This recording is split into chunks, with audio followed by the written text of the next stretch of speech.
वित्त मंत्री निर्मला सीतारमण ने 2026-27 के लिए बजट पेश कर दिया है। बजट के बाद कई विभागों को, कई मंत्रालयों को करोड़ों रुपए आवंटित किए गए। लोगों के मन में यह सवाल रहता है कि क्या सच में इतना पैसा खर्च होता है? इस सवाल का जवाब बेहद अहम हो जाता है। लेकिन अगर हम 2025 के बजट में जाएंगे, जब पेश किया गया था, तो कई ऐसे विभाग और कई ऐसी योजनाएं हैं जहां के लिए जो धन आवंटित किया गया था वो खर्च नहीं हुआ था। जी हां, ये बहुत बड़ा सवाल खड़ा हो जाता है, क्योंकि पिछली बार बजट के लिए आवंटित कई पैसे जो खर्च करने थे वो जमीन पर उतर ही नहीं पाए। यानी इन तमाम केंद्रीय योजनाओं के लिए पैसा जमीन तक आया ही नहीं, धरातल पर खर्च ही नहीं हुआ। पिछले साल जब वित्त मंत्री निर्मला सीतारमण ने बजट पेश किया था, तो कई ऐसे विभाग और कई ऐसी योजनाएं थी जिनके लिए हजारों करोड़ों का आवंटन किया गया था, लेकिन सरकार कई योजनाओं के लिए आवंटित बजट को खर्च करने में विफल रही है। ऐसे में इस वीडियो में मैं आपको बताऊंगा वो कौन कौन सी योजनाएं थी और उन्हें कितना बजट अलॉट किया गया था और कितना खर्च हो पाया, कितना नहीं खर्च हो पाया। ये बड़ा अहम सवाल हो जाता है। इसमें कई ऐसी योजनाएं भी हैं जो प्रधानमंत्री नरेंद्र मोदी की व्यक्तिगत तौर पर महत्वाकांक्षी योजनाएं हैं, उनकी सरकार की महत्वाकांक्षी योजनाएं हैं और उनमें भी पूरा बजट नहीं खर्च हो पाया है। चलिए एक एक करके आपको विस्तार से बताता हूं। सबसे पहले बात करते हैं राष्ट्रीय आयुष योजना की। जी हां, 2025 के बजट में इसके लिए 1275 करोड़ रुपए आवंटित किए गए थे, लेकिन इस योजना में सिर्फ 781 करोड़ रुपए ही खर्च होने की बात कही गई है। और इस बार के बजट में अगले वित्तीय वर्ष के लिए इसके लिए फिर से 1300 करोड़ रुपए आवंटित किए गए हैं। तो मतलब आप समझिए कि कहां आवंटन किया गया था ठीक ठाक पैसा और खर्च नहीं हो पाया है।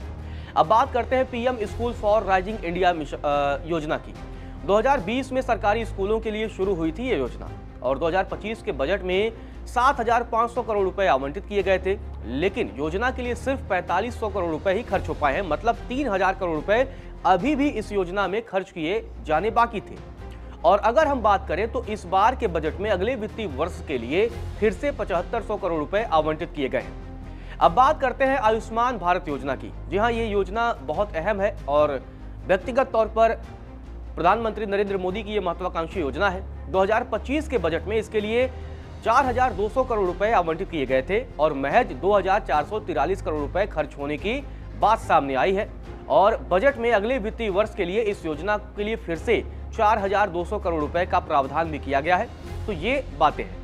अब चलते हैं कुछ और योजनाओं की तरफ। प्रधानमंत्री आवास योजना शहरी की अगर हम बात करें तो 2025 के बजट में 19,794 करोड़ रुपए आवंटित किए गए थे, लेकिन अभी तक इस मौजूदा वित्त वर्ष में सिर्फ 7,500 करोड़ रुपए खर्च होने का अनुमान है। और इस बार के बजट में इस योजना के लिए 18,625 करोड़ रुपए का प्रावधान किया गया है।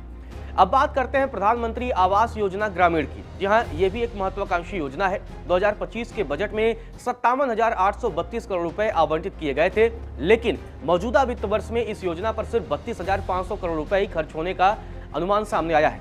और अगर हम बात करें तो इस बार के बजट में अगले वित्तीय वर्ष के लिए इस योजना के लिए 54,917 करोड़ रुपए का प्रावधान किया गया है। मतलब इस योजना में भी जो रकम खर्च की जानी थी वो खर्च नहीं हो पाई है। अब बात करते हैं पीएम आवास योजना शहरी 2.0। जी हां, 2025 के बजट में 3500 करोड़ रुपए इसके लिए आवंटित किए गए थे, लेकिन सिर्फ 300 करोड़ रुपए खर्च होने की जानकारी सामने आ रही है और बजट में फिर से 3000 करोड़ रुपए का प्रावधान कर दिया गया है। अब एक और योजना है शहरी चुनौती निधि। शहरों का डेवलपमेंट करना था, वहां की चुनौतियां थी शहरों की, उससे निपटना था। इसके लिए एक योजना बनाई जाती है और इस योजना के लिए 2025 में 10,000 करोड़ रुपए आवंटित भी किए जाते हैं। लेकिन आप सोचिए कि कहां 10,000 करोड़ रुपए आवंटित किए गए, लेकिन महज 1,000 करोड़ रुपए मौजूदा वित्त वर्ष में खर्च हुए हैं। बजट में एक बार फिर से इस योजना के लिए 10,000 करोड़ रुपए का प्रावधान किया गया है। अब बात करते हैं जल जीवन मिशन योजना की। 2025 के बजट में 67,000 करोड़ रुपए आवंटित किए गए थे, लेकिन मौजूदा वित्त वर्ष में महज 17,000 करोड़ रुपए ही खर्च हो पाए हैं। और एक बार फिर से इस बार के बजट में भी अगले वित्तीय वर्ष के लिए 67,670 करोड़ रुपए का प्रावधान कर दिया गया है। अब बात करते हैं प्रधानमंत्री ग्राम सड़क योजना की। 2025 के बजट में 19,000 करोड़ रुपए आवंटित किए गए थे और सिर्फ 11,000 करोड़ रुपए ही खर्च होने का अनुमान है। बजट में एक बार फिर से अगले वित्तीय वर्ष के लिए 19,000 करोड़ रुपए का प्रावधान कर दिया गया है। अब बात करते हैं पीएम इंटर्नशिप योजना की। 2025 के बजट में इसके लिए 10,831 करोड़ रुपए आवंटित किए गए थे, लेकिन योजना में सिर्फ मौजूदा वित्त वर्ष में 526 करोड़ रुपए ही खर्च हो पाए हैं। बजट में इस बार इसके आवंटन में कटौती की गई है और 4,788 करोड़ रुपए का प्रावधान अगले वित्तीय वर्ष के लिए रखा गया है। अब बात करते हैं इंडिया एआई मिशन की।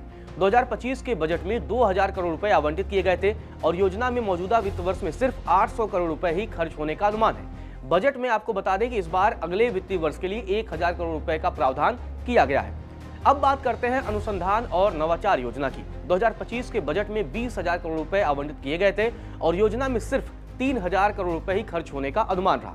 इस बार के बजट में फिर से इस योजना के लिए 20,000 करोड़ रुपए का प्रावधान किया गया है। तो मतलब आप समझ लीजिए कि ये वो योजनाएं हैं जिसमें बहुत सारी ऐसी योजनाएं हैं जिसमें एजुकेशन से रिलेटेड योजनाएं हैं, इंफ्रास्ट्रक्चर से रिलेटेड योजनाएं हैं, गरीबों के मकानों की बात है, पानी की बात है, इस स्वास्थ्य की बात है। तो ये तमाम वो योजनाएं हैं जिनके लिए पिछले वित्तीय वर्ष यानी जब 2025 के बजट के दरमियान निर्मला सीतारमण ने इन तमाम योजनाओं के लिए करोड़ों का आवंटन किया था, उसमें किसी में 20% पैसा खर्च हुआ, किसी में 50% हुआ है।